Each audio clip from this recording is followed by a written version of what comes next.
professionals have a sense of appreciation of themselves by going for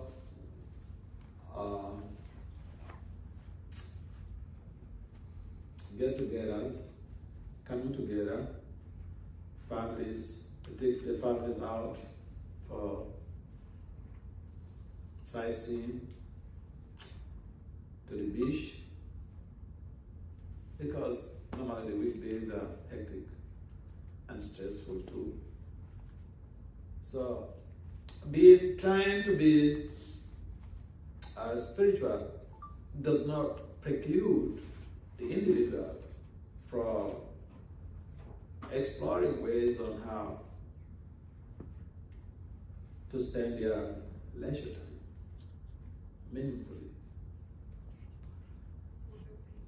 We may not engage in activities that will endanger our future in terms of not really properly having determined choices or not properly understanding our ultimate goal, and then we make some decisions that we regret afterwards. In most cases, we find also in the Bhagwat Gita, Arjuna has some confusion and he has to make a major decision in terms of either giving up his sense of responsibility or his duty as a fighter, or perform his duty and just leave the results to Krishna. Sometimes it's so difficult for us to be able to appreciate the fact that this conversation in the Bhagavad Gita between Lord Krishna and General Sima Arjuna, they do apply to us.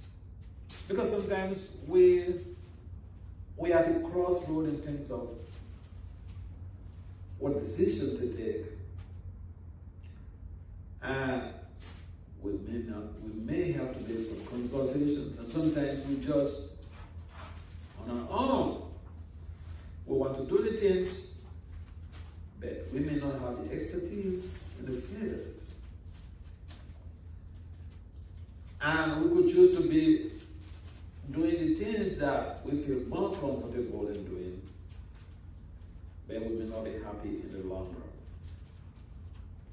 So, Krishna consciousness is about bringing all of these facets of life, putting all facets of life on the table, and being able to evaluate and make proper decisions about our social life, our devotional life, our professional life, and our family life.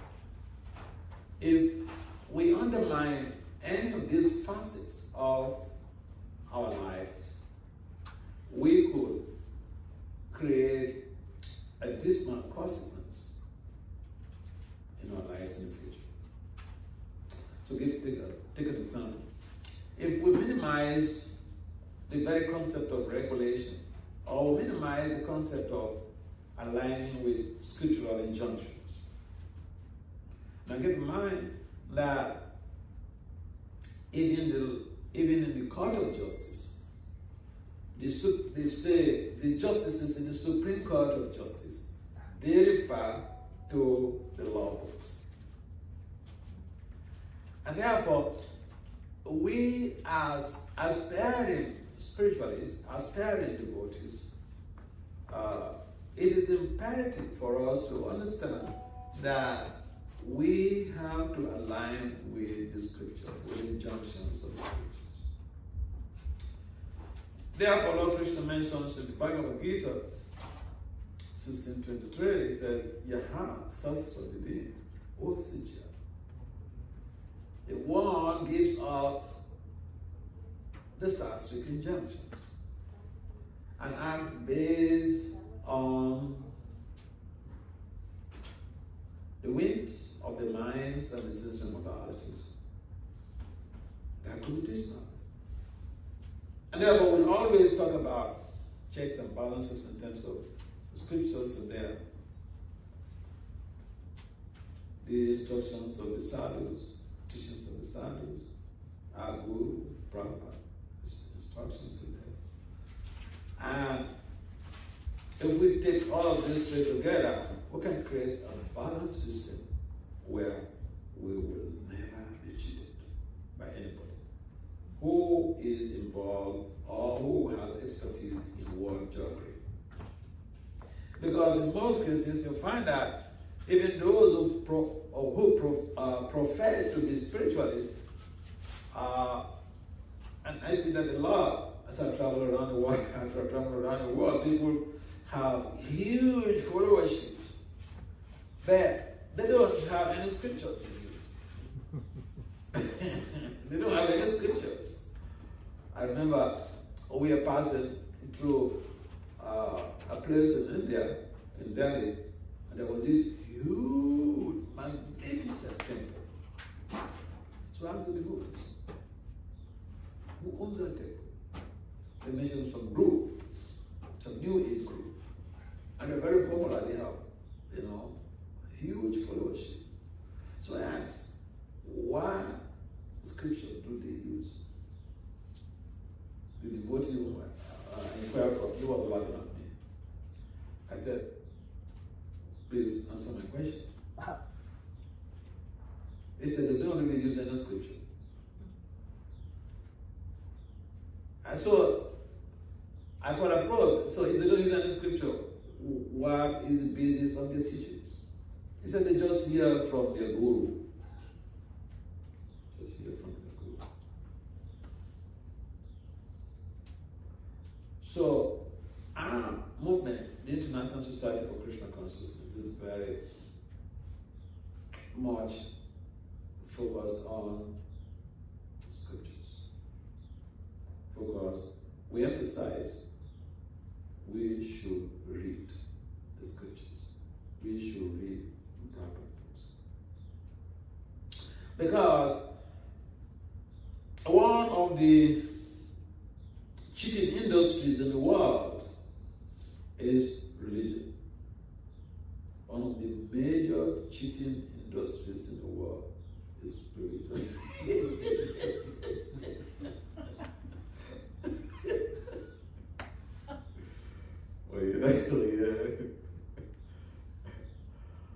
Because a lot of people were actually expecting this answer. Silicon Valley. Because, the very terminology religion, it evokes a concept that we may call subjectivity. Someone comes to tell you some things about, God spoke to me yesterday, but he gave me this message. I am transformed. Like Kundalini is risen. So, we are searching for the absolute truth. We have to be careful. Because it's so easy to be driven to the brink of spiritual disaster when we don't understand that the culture of spirituality has to be based on 3 rails. Not just 2 rails. The train goes on 2 rails. The motor vehicles, they go on 2 rails. There are perhaps many wheels. The tradition of spirituality goes on 3 rails. That's a little bit rare to find, right? There has to be a scripture. You have to make a reference to a scripture. And these days, even the people who profess to be religious people And I encountered this in India. I was in India for 3 years, 7 months. I came back just last year in December. And I saw a beautiful narration of a pastime of Krishna and Arjuna. I was really, intrigued. So I started investigating, trying to find out where can I get the resource, the reference to this very pastime. I couldn't find it. So then I checked on the internet, and then I found somebody who posted this very pastime on his Facebook. So I checked, and then it happened that his phone number was there. So I called him up. I said, see, I read these pastimes and I'm so intrigued. And unfortunately, I'm not just a believer, I'm a scholar. I may repeat this very pastime somewhere, and some of my students will ask me, Dr. Lass, can we get a reference to this? So that's why I'm calling you to find out where you can help, how you can help me with the reference of this very amazing pastime. He said, oh, it's there in the Bhagwat. I said, listen, I have 2 sets of Bhagwat right here in my room, here in my book. And I've read the Bhagwat, Canto 1 to Canto 12. That pastime is not there. Please tell me where I can help you. We're talking on the phone. He said, all right, I'll get back to you. So then I waited. I love the pastime. I was not trying to be critical or trying to find fault. Because it had happened to me some time ago. I gave a class somewhere, and I was talking about the story how,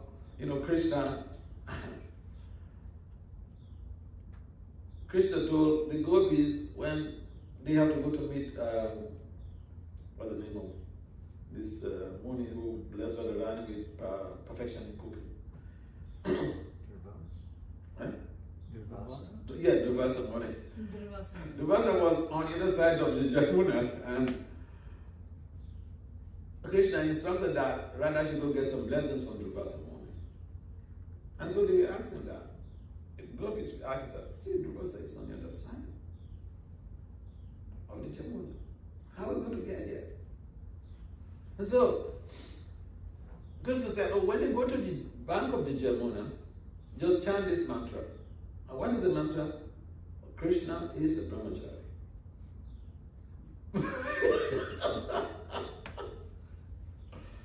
And even that instruction alone generated so much doubts in the minds of the gopis. No, it's a brahmachari. What is he talking about? But they had faith in Krishna. They had trust in Krishna. So they went by the bank of the Jamuna and they chanted this mantra and the Jamuna opened. So they walked across. So I told this story in one country I went, or narrating this pastime and giving the relevance to our everyday reality in terms of how Krishna can do anything and everything. We cannot do everything and anything. We have prescribed duties. And we have to follow prescribed instructions. We have to follow prescribed ways of eating. So many things. Our lives are circumscribed. We're not so free the way we think. We may not want to get old, but old age will come. We may not want to get sick, but illness may come. So then after giving this narrative, after the class, somebody came to me and said, Maharaj, I like this story. Where can I have the reference? So, I gave the reference. So from my experience, I told this guy, listen, I'm not trying to find fault with you. This is my experience. I give some people nobody will ask them about reference. But me, I don't, because they presume that as a scholar, you must have reference about what you're talking about. So I told this guy. Then he kept me on suspense. Then after I think about a week or 2 weeks have passed. Then I called him again on the phone. When I was in Miami, I called him again on the phone and asked about the reference. And you know what he told me? He said, what does it take to become a member of the Hare Krishna movement? I don't know how you got to know that. I'm an ISKCON devotee. I never introduced myself as an ISKCON devotee, but he just confronted me with that. Then I realized, okay, he doesn't know. So I was narrating this story, this encounter, to one devotee. He has a PhD in some science field. They preach to youths, college students and professors. So I was speaking with him and told him my experience with this guy, by this pastor. He said, oh, Maharaj, we also tell this pastor, and we use this pastor in preaching. And I said, so give me the reference. He said, he doesn't know. I said, and you are a doctor of science? And you will tell a story without a reference? How is that? So it dawned on him a different dimension in his preaching. Because it's so easy just to follow the flow, do what everyone else is doing. But we have to be different. We have to be meticulous. We have to be investigative in our endeavor to serve and to be a lover of Krishna, so that we don't get cheated by anyone. When I joined the movement, in the early periods that I became involved in the Hare Krishna movement, moving to the temple, one of the things that my spiritual master constantly emphasized openly, read Prabhupada's books, so that you don't get cheated by anybody in this movement. So we re-echo the same message.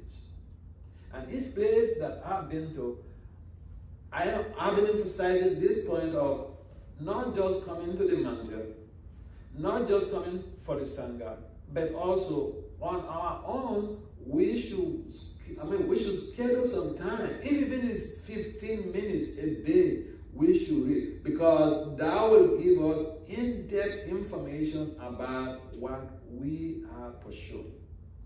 And so that when we hear a talk, we are familiar with it. It's not strange. That enables a better, deeper absorption in that very presentation. Because if everything is very abstract in your first encounter, you may not absorb so much. And therefore, the emphasis of Krishna is that we have a deep understanding. Rupa Goswami says, we should even go beyond having a deep understanding to having confidence. People that we can trust. If you don't trust me, how are you going to tell me your stuff?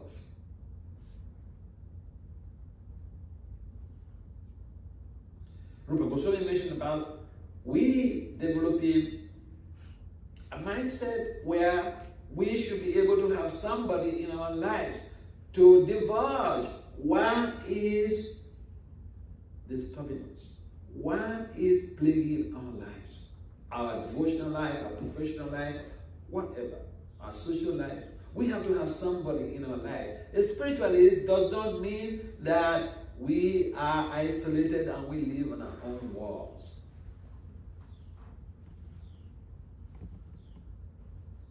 From my experience, there are people that they have problems right from childhood. They never discover discuss it with your parents. And I queried somebody, this is a case you were having right from your preteen and you didn't discuss it with your parents. How is that? Answer was, I don't want to disturb their peace. You enjoyed recently. But the beauty is that he has now a confidant. He tells me all of this stuff. And also the mother will reach out to me and say, my boy is doing like this, is doing like this at home, can you help? So that he doesn't feel hurt. And some people traditionally don't know how to talk. They talk something, it might be something with good intention, but then they don't know how to talk, and then it creates some type of problem. Therefore, a devotee of the Lord has to have expertise in communicating in a favorable way. It might be something bad, but expertise in communicating that very scenario to a person in a palatable way, in a way that they don't commit suicide.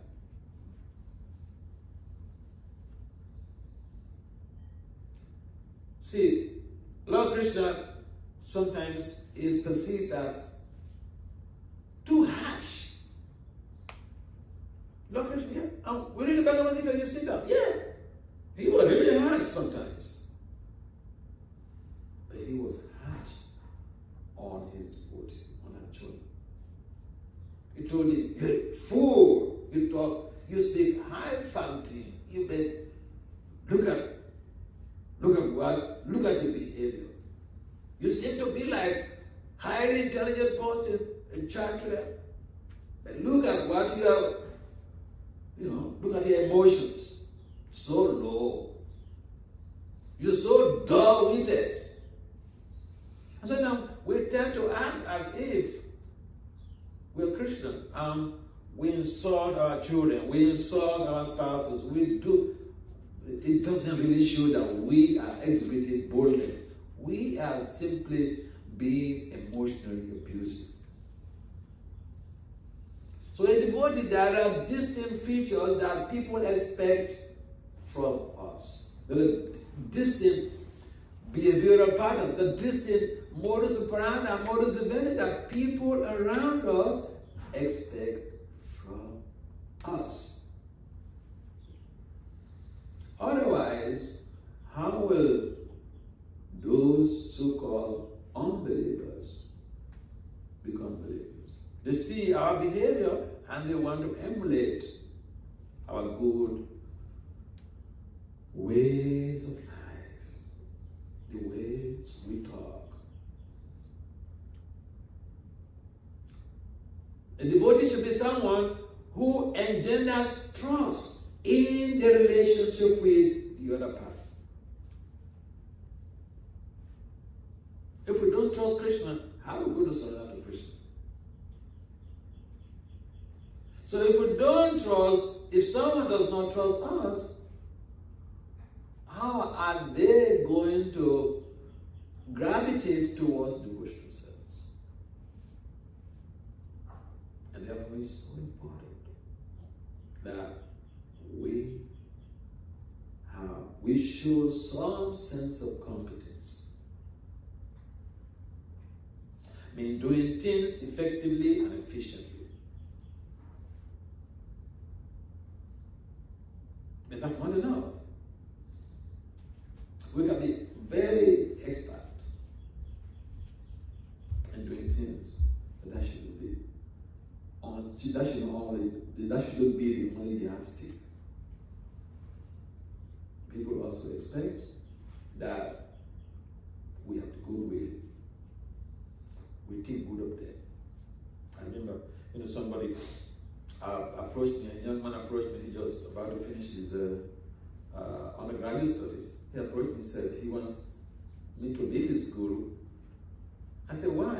Your mom is initiated, your dad is initiated. What? Take shelter of any of your parents' schools. And he argued back and forth with me. He argued. He said, listen to what this boy said. He said, yes, Maharaj, my mom guru is there, my dad's guru is there, and I talk with them. But none of them ever asked me about my school. He said, none of them ever asked him how he's doing in school. So people value not just asking them, did you chant your rounds? Did you do this? No, they also want to see how you care for them, sociologically, professionally, and even otherwise. And therefore, a devotee has to be able to show some goodwill in the relationship with people. We care about people.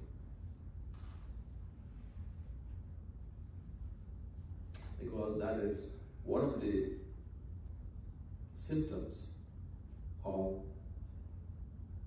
genuine or authentic love. That we care for somebody. We're not just after showing the person our dexterities in our expertise in a particular field or in all fields, but also we care for the person. Why do we care for anybody at all? Because we are a family, Krishna family. Krishna said, Mama, eva suji loki, jiv buddha sanat. Imagine when you have a child or children in the family, and you're committed to their needs. You care for them. You drive them to school.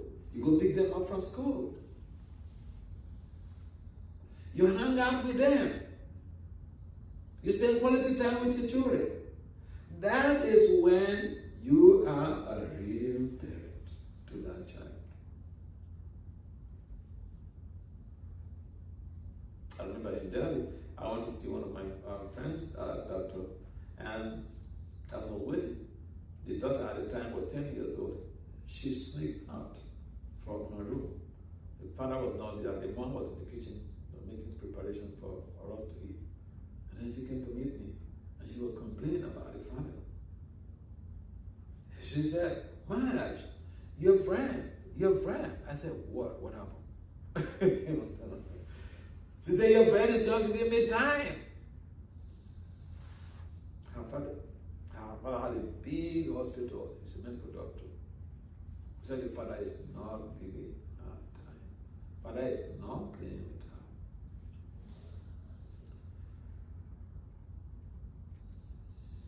So, I had to calm her down. I said I would speak to the father. Now, if she doesn't have trust in me, she will come to tell me. If she doesn't have faith that I will not sell her in the streets, or I will not expose that complaint, she will tell me. And therefore, people will trust us based on the fact that they have a sense of understanding. When they reveal their confidential matters to us, we will not take them to the streets.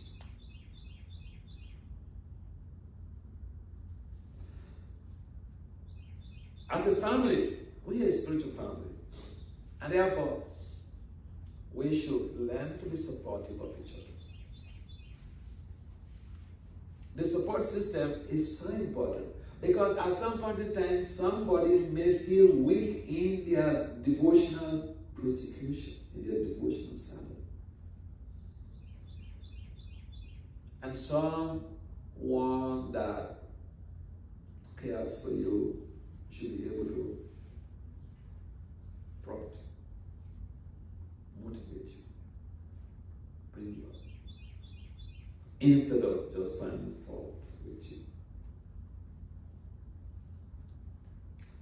Therefore, the culture is such that we care for each other because of the Krishna fact. And if people understand how Krishna is the center of all humans, directly or indirectly, Krishna is the center of all human beings. Look, people are working so hard to bring peace in the world. But peace cannot be achieved devoid of Krishna consciousness. If we don't even have this common understanding that we are a family, if we don't have the common understanding that the only enjoyer is Krishna, that we are all Prakriti, it is very difficult to bring peace into this world.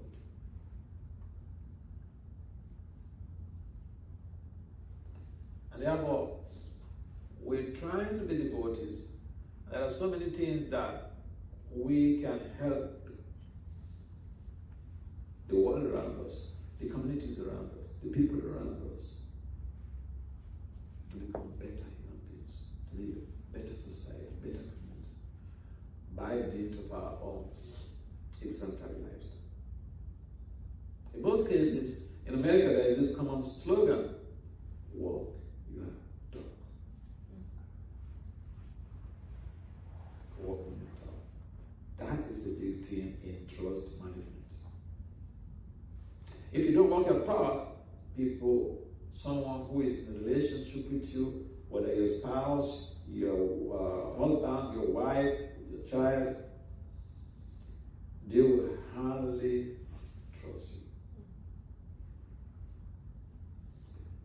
And it's not a difficult thing for us because we understand the principle of requito epistemology, that if we do something, if we throw a ball to the wall, the ball will bounce back to us.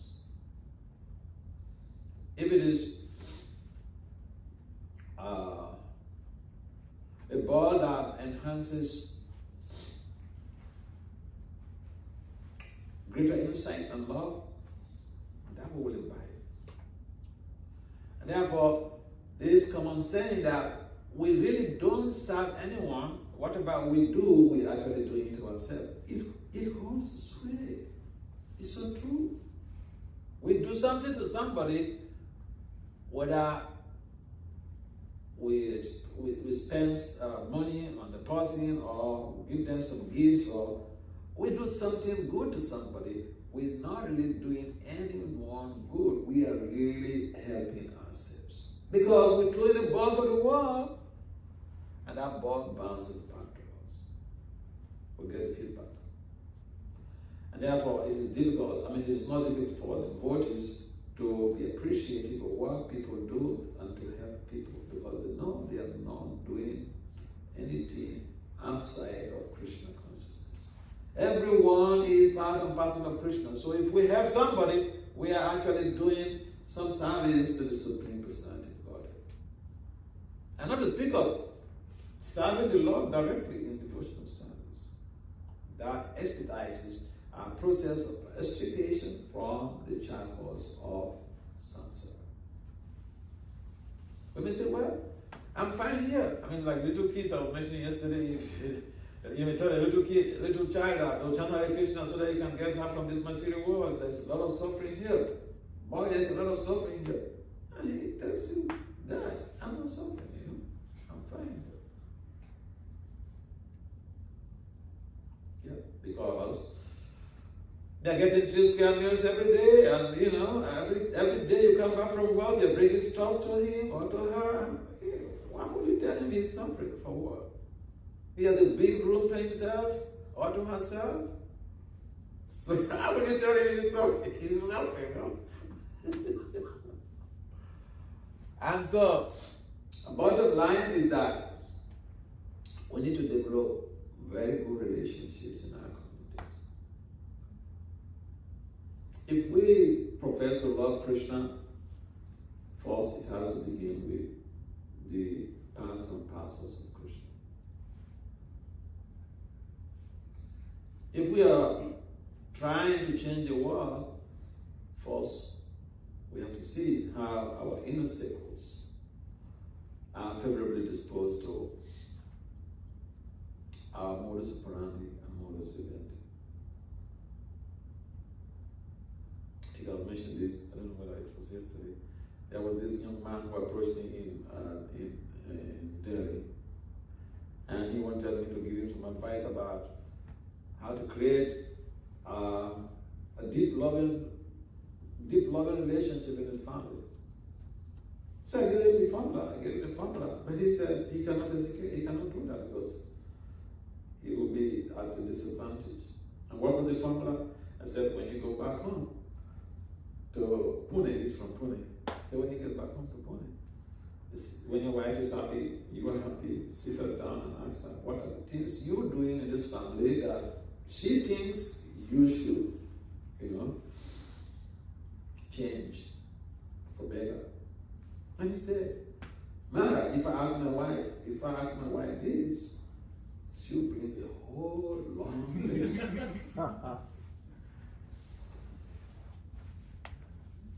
So spiritual life is very simple, except we want to make it complicated.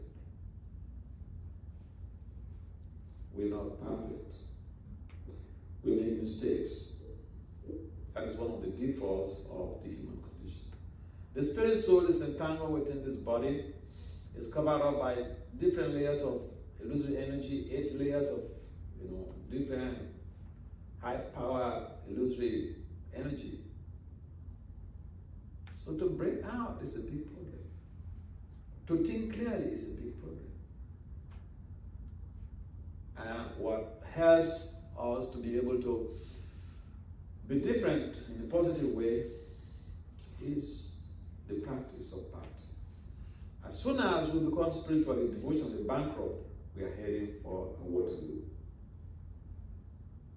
So every time we have to see how we're building our power, devotional bank balance. And that begins with chanting Krishna's name, going to bed on time, waking from time to do sadhana. And we'll see that we become focused on our spiritual development. But an important thing is that we need to read. We need to read the books. Reading is part of devotional service. In fact, Lord Krishna told Vishnu in a conversation with Lakshmiji in the Gita Mahatmya, he said that the Bhagavad Gita is not different from him. Because Lord Krishna is absolute. So the Bhagavad Gita is absolute. The words of Lord Krishna are not different from his personality. In the Brahma Samhita, Lord Brahma also mentioned that Lord Krishna's limbs are interchangeable. Yasyendriya. Second entry. His limbs are interchangeable. We eat with our mouth. Krishna can't eat with his eyes. Just glances over the burger and he's done. Can we just glance over some prasadam and feel satisfied? Anybody here who can just glance over nice palatable prasadam and then say, I'm fine? I don't think so. So we are different. The difference between the jiva or the embodied soul and the supreme, one of the differences is that our limbs are not interchangeable. Our sensory modalities are focused on one thing. They are fixated.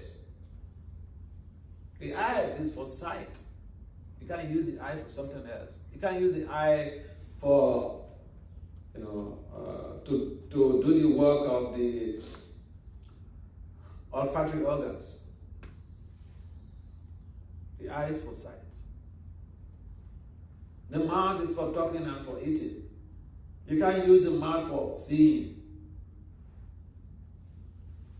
And so, we have to understand our deficiencies and align with the scriptures. If we align with the scriptures, the sadhu statements, and the words of the Guru, Prabhupada, we will have a balanced life. We will not fall prey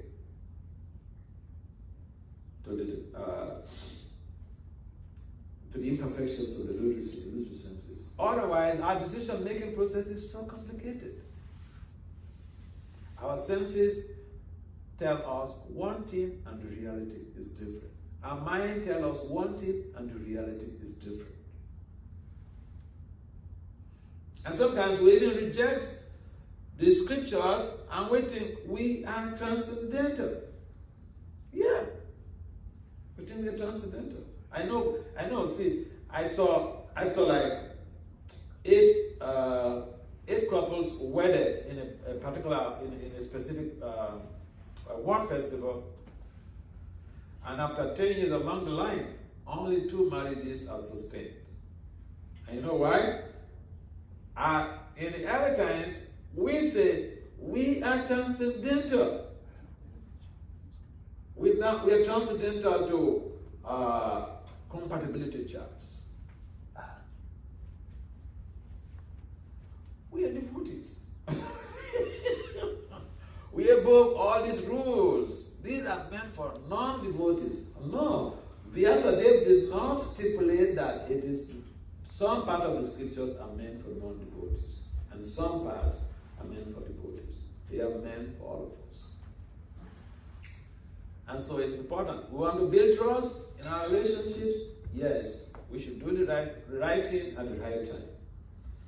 We should act according to what we say. Even in family relationship, if the jiva forgets, or if the embodied soul forgets that they have to impress on the family members by being straightforward, by being truthful, then there will be chaos. So the Bhagavad Gita is full of knowledge. But then right in the beginning, the question was that of decision making. Confusion, decision making, duties. What is our duty? How do we go about executing our duty? Or do we simply reject because it is apparently difficult? Arjuna has to deal with very horrible situation, or we've been killing his own gurus, Drona, Bhishma Dev.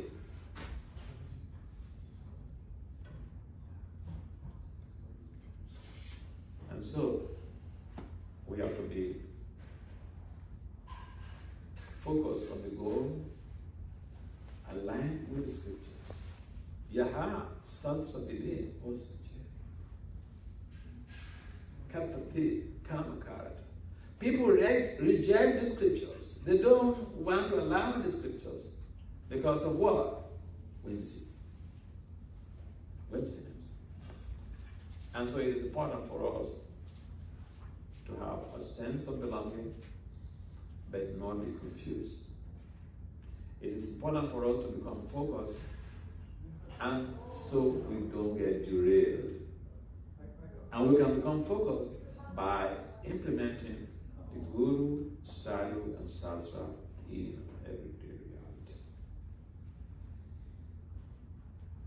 As a growing congregation here, we have a lot to do to attract many people to your fold.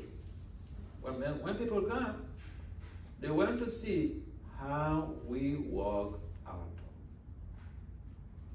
They will read the books and they will come and see how we are interacting with each other. So it is important that we do the needful and we do our own private investigations so that we can have the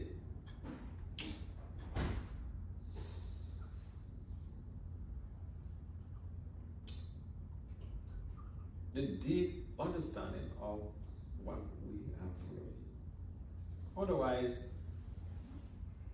it could be something that we come in and then we accept it today and the next day will become faithless.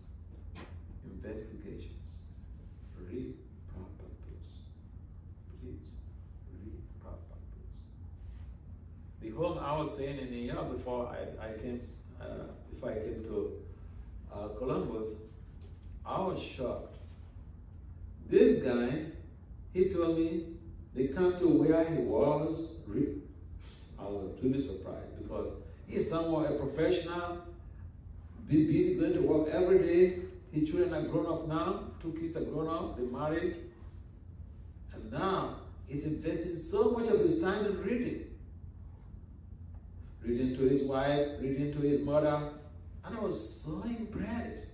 I said, but how did you get this type of courage, this emotional courage, to sit down with your family and, be doing this? This is so intriguingly amazing. That is the type of sangha we need in the families. We can't stay, we're too busy to come together in the family.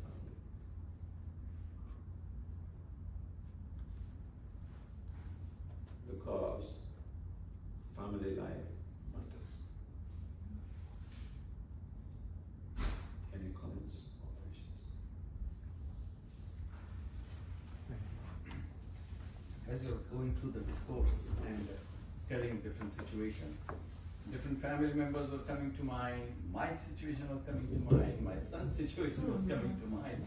So I think every family goes through this. So my father passed away a month before I was born. Wow. But my little brother was the hero. So, but expecting anything from him was out of question because we were 6 of us. So he had to run the show. My mother was widowed. But then again, when we tell this to our kids that you are in a different country, different situation, but spirituality is so crucial because mom definitely was sure that we all go through a spiritual journey. But with the kids, with my nephew, it's just so hard. So at what point really they get convinced and the journey becomes a big question. Yeah, but thank you for nice. That also leads me to another question. Thank you. Yeah. Which is like, no. The thing is, everybody, if you look at all these scripts, and everybody's studying all those, and they've gone through the Gita, or even other scripts that were available. The problem is there's so much of hidden Vedas and Sanskrits, which we have not even touched with. And we don't want to even venture into that because, people have come to that materialistic world where they're enjoying all the lavish, entities of the life. So how do we make sure these youngsters, because they are curious, they are brought up and born in the new generation. They call this Z, Zen or something. Gen Z. Because different generations. but the thing is, they have elevated from those basic needs from the food, even from the house, because we provided them. There were generations that were needful for the food, then they were needful for the house. And we were struggling. Yeah. Now the next generation is out of. Yeah, they're out of all that. Yeah.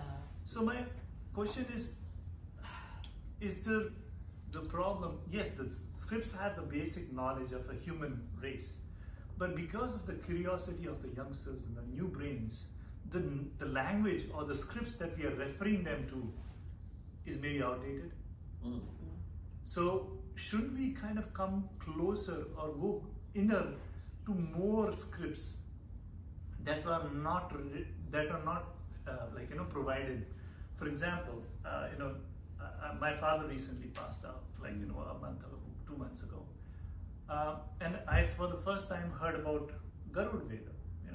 That is very huge in India. Whenever somebody dies, they teach us about what are the different stages of a soul when it ventures to the ultimate, because of that. So all that knowledge becomes something which, I had not touched this book ever, and where would I share this to my kids?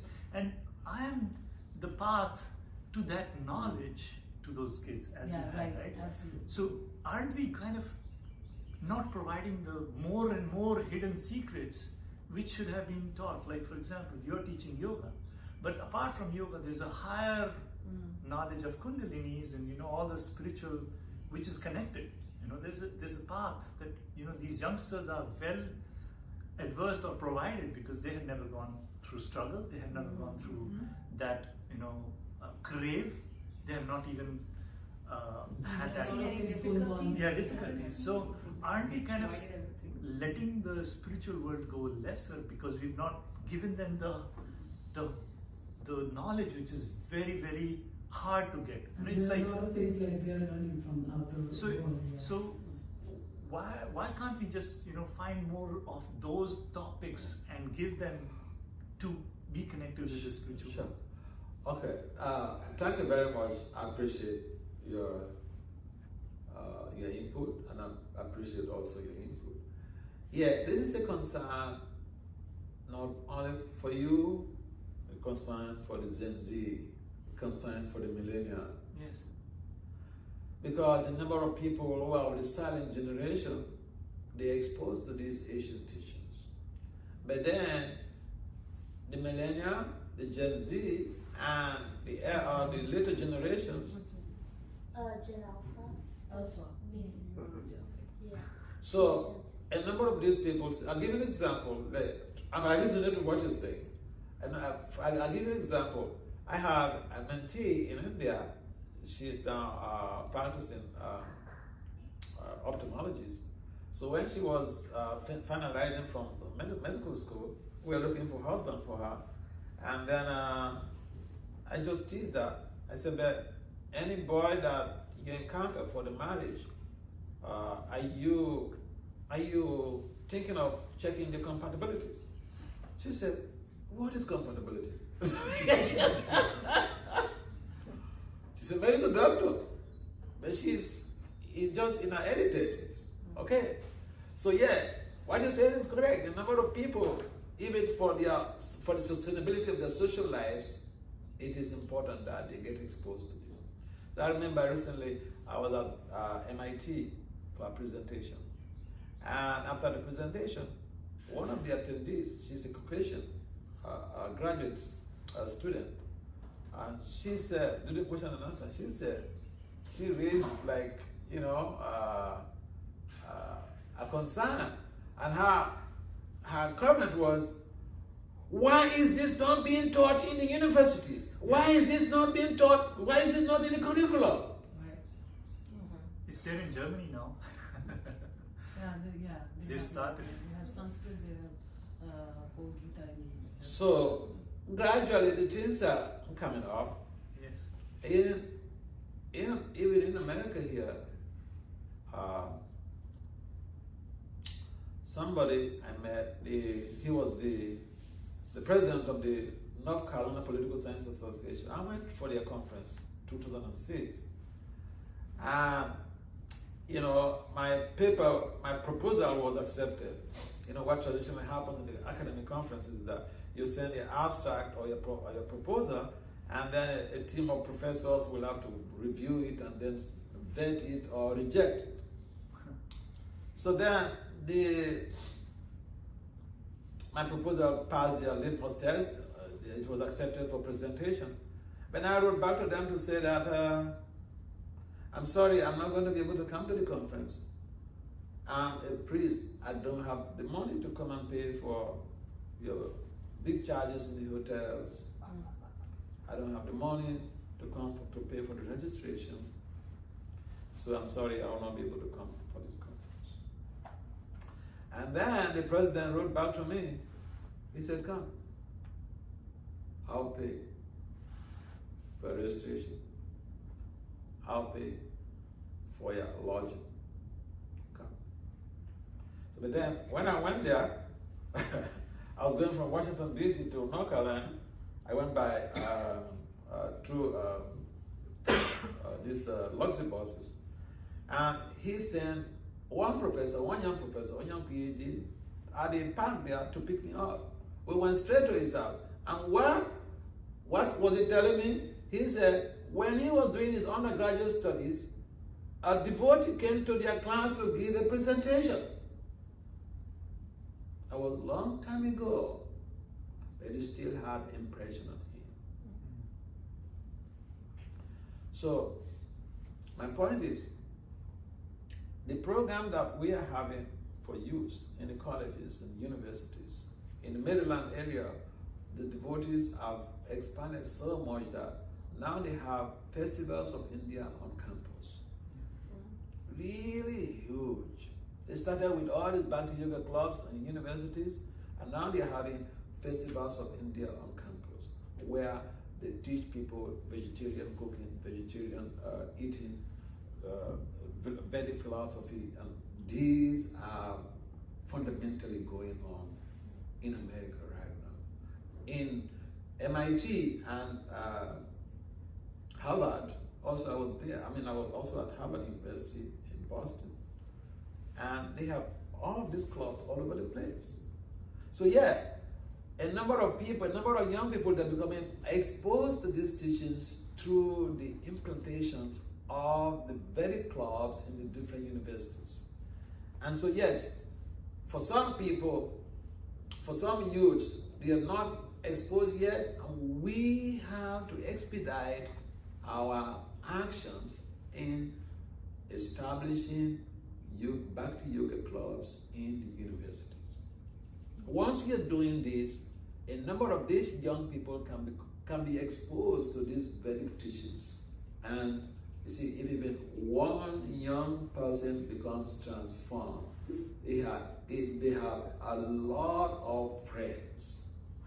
And so what we can do is, especially here, get Bhakti Yoga clubs established in every university in this state. And somebody, it does not require that person to be a shaved person. Any professional could be in charge of any of these Bhakti Yoga clubs.